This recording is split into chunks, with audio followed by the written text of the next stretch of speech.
Well, secret's out. People are starting to wake up to what the frick is going on with Chainlink. Man, price surged over $10 this week. Yikes, I tell you. Wish I'd bought more Chainlink. Wish I'd bought more Chainlink. I know a lot of you probably feel the same way, and a lot of people are probably feeling like I wish I'd bought Chainlink at all. Well, that's where we're at right now. To an extent, buying Chainlink right now, I know we use the comparison a lot, but buying Chainlink right now is kind of like buying Ethereum at 80 bucks back in 2019, right?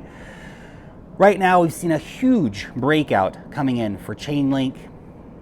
Obviously, the weekly candle has been a beautiful thing, smashed a major downtrend over the 50-week EMA, over the 200-week EMA. These are major moves. Link's been in accumulation for about a year and a half after the big sell-off, the big crash. And here we are, Chainlink leading the market right now. Of course, Solana's doing well, and we have a few other altcoins that are doing big, but in terms of like the majors, all eyes on Chainlink right now. I think we've got a real moment for it where we have so much people starting to pay attention, money starting to come in. We had a whale who bought like $80 million worth of Chainlink. I mean, that dude's gonna make $1 billion off of Chainlink this cycle, I guess. I mean, that's crazy, man. That's a big position. Now look, I've got a bag of Chainlink, by the way, as always, risk and portfolio disclosures for all my cryptocurrency positions and all that kind of stuff in the description. But I don't have $80 million worth of Chainlink, not even close.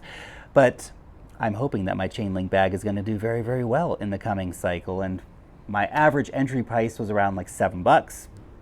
So yay, I'm in profits currently, but I'm not planning on selling my Chainlink anytime soon. I feel like that would be ill-advised. Personally, can't tell you what to do with your money, not financial advice, of course, but I am going to be waiting for much higher prices to sell my Chainlink, and I will sell my Chainlink. I don't plan on holding my Chainlink forever and ever and taking it to the grave. No, I'll sell my Chainlink for huge profits when the time comes. But this breakout is definitely getting a lot of interest from traders and investors alike. Of course, people love to see strength. People like investing in strength. It's interesting too, because if you take the analogy of, Ethereum back in 2019 and being, basically something that potentially a bit misunderstood by the wider market, something that had a great buying opportunity, something that kind of led markets a bit as well. In fact, Chainlink was one of the early movers in terms of the altcoin space back in 2019 and 2020. In case you weren't here, Chainlink made some big early moves as well. And I think people are starting to wake up to the fact that Chainlink is a lot more than just oracles. Oracles are cool too. Oracles are obviously some of the most important technology in the cryptocurrency space. Oracles, DeFi doesn't exist without solid Oracle technology. But where Chainlink is going to really shine is with the new technology that it's releasing, the CCIP. So this basically allows for the easy transition between chains of assets. And of course, there's different people working in this space, but Chainlink is kind of the leader when you look at the people they're working with.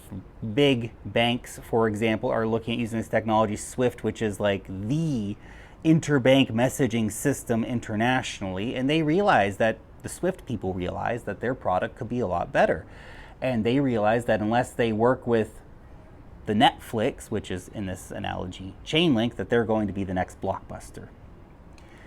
And so we see major payment providers adopting this new technology because they realize that tech is not going to stop. And if they keep old tech, they're going to go the way of the dinosaurs. But it's not just SWIFT, of course, I think it's called DTC. They're a clearinghouse, not a very famous household name, but they do quadrillions with a Q of annual volume. Kind of a big deal, working with Chainlink. And of course, we have ANZ Banking Group and all these other different banking groups that have been testing out the technology. And the implication, of course, of bringing real-world assets into an multi-chain, an interchain environment, because interchain operability is the holy grail, in my opinion, of really getting crypto to take off in a very mainstream kind of way. And right there, again, we find Chainlink right at the center of it, with CCIP and what it's bringing in. Even you have like BlackRock, Larry Fink. He hasn't mentioned Chainlink specifically, not to my knowledge anyway, but he talks a lot about the tokenization of everything, basically.